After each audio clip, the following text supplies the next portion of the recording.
Hey everyone, hope you're all doing well. I've been neglecting my blog lately, sorry. Just been sort of really busy. Quite a lot going on. Um, Between a broken rib and having shingles and just a whole list of things, laptops blowing up and God knows what. But I'm doing that thing again where I try and do something productive when things are difficult. Um, it's kind of this coping mechanism that I've been sort of developing for myself over the years. That when things are really hard and I'm really struggling, I like to sort of up the ante. But I won't lie to you, I had a few weeks off and I'm absolutely shattered. Like a few weeks off being at the gym, I may or may not have had a bit much to drink at Pride and at Sparkle and the other weekend, whatever. But I've just put piles of weight on my belly, not where I want it. And yeah, so I decided that the thing to do is to start just getting back on it. The rib is not helping. My run times have dropped right off. But you know what?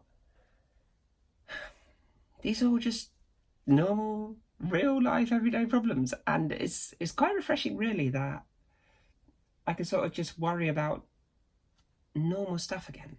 You know, the fact that I'm trans hasn't got in the way or made any of those problems any worse.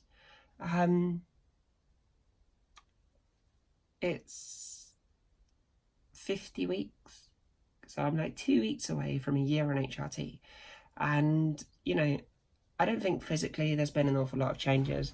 You know, like very little change, being realistic. My face, my skin's a bit softer, to be honest with you, but that's about it. I definitely got less body hair than I had before. Saying that, I'm off to go and have laser on my face today in this wonderfully warm weather that we're having. But more to the point, my sort of state of mind has changed quite massively over the course of, let's call it a year for argument's sake. For the better, for the record. It's not got worse, it's definitely got better. And now I occasionally have these days where I look at myself and think, oh my God, I look so blokey. Or, you know, like I sound horrible, or I can't stand the shape of my shoulders, or whatever it might be. But they're few and far between.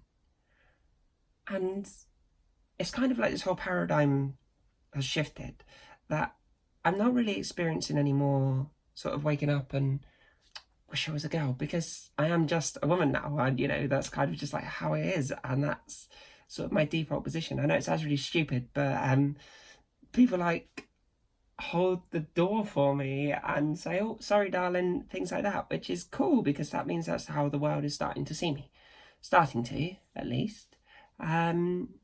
You know, there is one thing that I've been struggling with a little bit.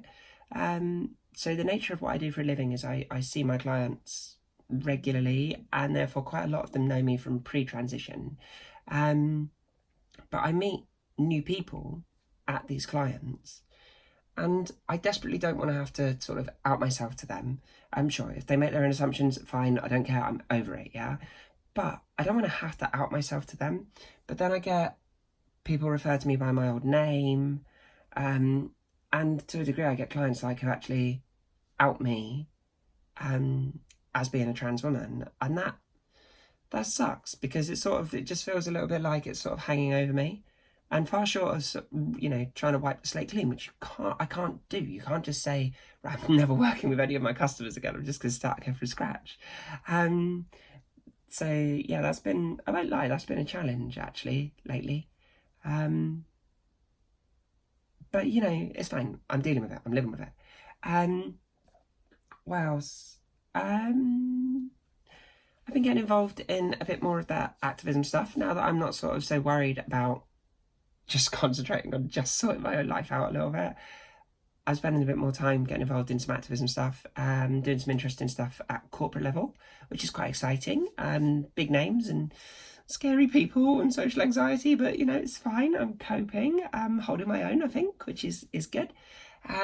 Sparkle was amazing, and I was really lucky to have done some work with Buy Pride UK and, you know, help them raise a few quid and meet some amazing people as well. Some of the guys from TG UK were really, really cool to me as well, so that was lovely.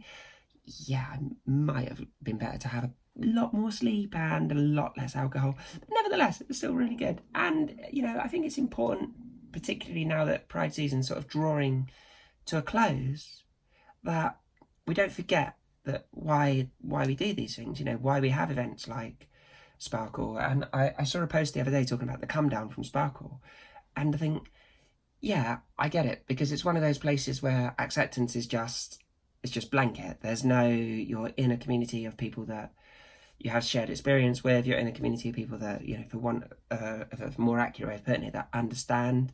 And it can be difficult to go back to sort of real life, like normal life, after something like that. But I think part of what we should be doing, really, and part of what I definitely need to start doing myself, is just learning that, actually, you know what? Because there is this massive community, sorry, my necklace isn't straight, because there is this massive community out there, that, you know, we're truly not alone in our struggle. And that the world is slowly but surely becoming a better place, becoming an easier place for people of different sexualities, gender identities. Yeah, we've got a long way to go. 50 years from Stonewall, and we've still got a hell of a fight on our hands. But the reality is that, you know, slowly but surely, I mean, personally, at least, I've noticed that I'm not really experiencing an awful lot of, I suppose, hate crime, for want of a better word. I don't get an awful lot of bigotry. I don't know what goes on when I'm not there and what conversations get had behind closed doors. But, you know, to my face, generally, people are quite accepting. And that's, you know, that's definitely an improvement from where things were. Well, I mean, for me at least, for where things were sort of 2, maybe 3 years ago. So that's all good. Yeah, so long story short, I'm really sorry I haven't been sort of doing these vlogs, and I did want to just offer once again, guys, to open up a bit of a Q&A. So if there is anything that you want to ask me or anything that you want to talk about, within reason, there's no real subjects off limits, but please DM me, ping me a note. I'll put my socials down the bottom here so you can do that, and I'll be happy to answer. Hey, it's why I do this at the end of the day, to try and help other people through what can be a really difficult time. So other than that, I hope you're doing really well, and speak to you all soon. Peace and love. Bye.